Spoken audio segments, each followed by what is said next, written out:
কী অবস্থা? আজকে আলোচনা করব খাদান সিনেমার কিছু বিস্ফোরক যে মন্তব্য বা যেটা কন্ট্রোভার্সি হচ্ছে সোশ্যাল মিডিয়াতে হল পাওয়া নিয়ে, সেই টপিকে আজকে আলোচনা করতে চলেছি। তো ভিডিওটি প্রথম থেকে শেষ পর্যন্ত দেখতে থাকো। সর্বপ্রথম বলবো, বাংলায় যখন একটা বড় সিনেমা আসে, আমাদের টলিউড ইন্ডাস্ট্রির মধ্যে যে সাপোর্ট যে দরকার, একে উপরের যে একটা সহযোগিতা যে দরকার, সেটা কিন্তু হয় না। এটা আমরা দেখেছি, জিদ্দার সিনেমার ক্ষেত্রেও দেখেছি। রিসেন্ট আছে খাদান সিনেমার এসছে এবং রিলিজ পাবে, আর কয়েকদিন বাকি রয়েছে। এই সিনেমাটার ক্ষেত্রে সেম প্রবলেম। টলিউডের ইন্ডাস্ট্রির ভিতর থেকে সেরকম কিন্তু বড় ধরনের একটা কিন্তু সাপোর্ট নেই। আরেকটা জিনিস, যে হল মালিকরা বাংলায় খাবে, বাংলায় পড়বে এবং বাংলায় মানে সব কিছুই করবে, অথচ বাংলা সিনেমা আসলে নাক ছিটকাবে। এটা আমরা দেখেছি। একটা আতেল সিনেমা, একটা যদি আর্ট ফিল্মস যদি কোনো কারণে এই মুহূর্তে দাঁড়িয়ে লস রান করে বা ভালো যদি কালেকশন না দেয়, ইন্ডাস্ট্রির আহামরি বিশাল ক্ষতি হবে আমার জানা নেই। কিন্তু একটা বিগ প্রজেক্ট যদি এরকম করা হয়, তাহলে ভবিষ্যতে কিন্তু বড় সিনেমা আর হবে, এটা কিন্তু আশাটা ছেড়ে দিতে হবে আমাদের। তো দেবদার সিনেমার খাদান সম্পর্কে বলি। এই সিনেমাটা দেবদা মনের ক্ষোভ থেকে পোস্ট করেছে যে লড়াই তিনি করছে, তাকে শো দেওয়া হচ্ছে না অন্য ভাষার সিনেমা থাকার জন্য। তো আমার প্রশ্নটা হচ্ছে, বাংলায় খাবে, বাংলায় পড়বে, আর তোমরা এরকম করবা কেন? এবার এক শ্রেণী দেখছি এসবিএফকে দোষ দিচ্ছে। আমি এখানে এসবিএফকে দোষ দিব না, কারণ এসবিএফের সঙ্গে দেবদার ভালোটা সম্পর্ক রয়েছে। দেবদার হাউসে রঘু ডাকাত আসতে চলেছে সামনের বছর। তো এসবিএফ কখনও চাইবে না যে দেবদার সঙ্গে করতে। এখানে এসবিএফের তেমন কোনো হাত নেই। কিন্তু প্রবলেমটা হচ্ছে দর্শক, বাঙালির দর্শক। আমাদের কলকাতা ইন্ডাস্ট্রি এমন পর্যায়ে চলে গেছে, আতেল সিনেমা দেখবো, বড় সিনেমা আসলে হল যাব না। তার জন্য এই প্রবলেমটা শুরু হয়েছে, যার কারণে আজ খাদানকে শো দিতে চাইছে না। কারণ তাদের দাবি পুষ্পা ভালো কালেকশন করছে, আর একটা কী সিনেমা আছে ওর যারাটাই, আবার ওই সিনেমাটার জন্য তারা দিতে চাইছে না। তো আমাদের এখন করণীয় কি?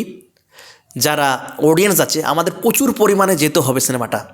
এটা ভাবলে হবে না আমি তো মালদায় থাকি, মালদায় হলে সিনেমাটা লাগাইনি, দূরে কোথাও লাগিয়েছি, আমি যাব না, এরকম করলে কিন্তু হবে না। আমাদের অস্তিত্বের লড়াই এখন লড়তে হবে।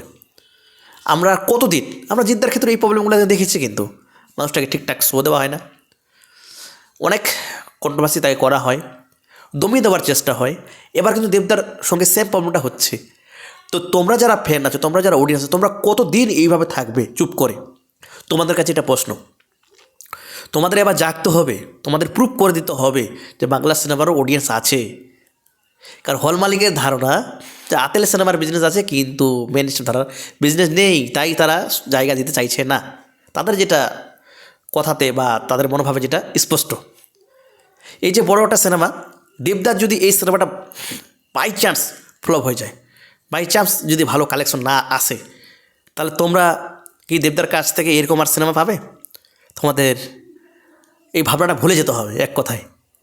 এখন তোমাদের কাছে এটা রিকোয়েস্ট যে দূরে রিলিজ পেয়েছে বলে আমি যাব না, এরকম করলে কিন্তু হবে না। আমাদের কাতারে 4 দিনের মধ্যে কিন্তু আমাদের, কারণ 4 দিন পর আবার একটা ভয়ঙ্কর আছে, যেটা বেবিজন সিনেমাটা রিলিজ পাবে। এখনই শো পাওয়া নিয়ে এটা ধর প্রবলেম হয়ে গেছে, শো দিতে চাইছে না। এটা দায়ী কিন্তু তোমরা, বাংলা সিনেমার দর্শক তোমরা দায়ী। তোমরা এমনি সোশ্যাল মিডিয়াতে মেন স্ট্রিম ধারা কমার্স সিনেমা চিল্লাবা যে চাই, আর যখন একটা মেন স্ট্রিম ধারা সিনেমা আসবে তখন সাপোর্ট কিন্তু পাওয়া যায় না। আমরা জিদ্দার ক্ষেত্রে দেখেছি, দেবদার ক্ষেত্রে জানি না এটা কী হবে খাদান সিনেমার সম্পর্কে। তো এটাই তোমাদের কাছে রিকোয়েস্ট। আর হল মালিকের কথা কি বলবো ভাই, এদের মুখে ধামা খুঁজে দাও, তোমাদের কাছে এটা রিকোয়েস্ট। আজকে দেবদার প্রতি যে ষড়যন্ত্র হচ্ছে, সত্যি বলছি খুবই খারাপ লাগছে, খুবই দুঃখ লাগছে। দুঃখর জায়গা থেকে এটা দেবদা কিন্তু পোস্ট করেছে, তাহলে কিন্তু পোস্ট করতো না।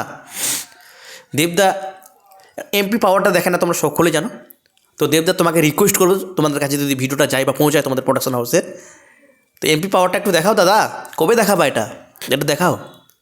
বাংলায় খাবে, বাংলায় পর বাংলা সিনেমাকে জায়গা দেবে না কেন? আমার এটা প্রশ্ন। আর অডিয়েন্সের কাছেও এটা প্রশ্ন, তোমরা কেন হিন্দির পিছনে ছুটো, সাউথের পিছনে ছুটো? মাতৃভাষার অস্তিত্ব আমাদের বাঁচাতে হবে। আজকে যদি সাপোর্ট পাই, ভবিষ্যতে আমরা আরও বড় বড় কাজ পাবো। এটাই আমি তোমাদের কাছে রিকোয়েস্ট করছি। আমি আর বেশি কিছু বলবো না, ভিডিওটা বিশাল বড় হয়ে যাবে।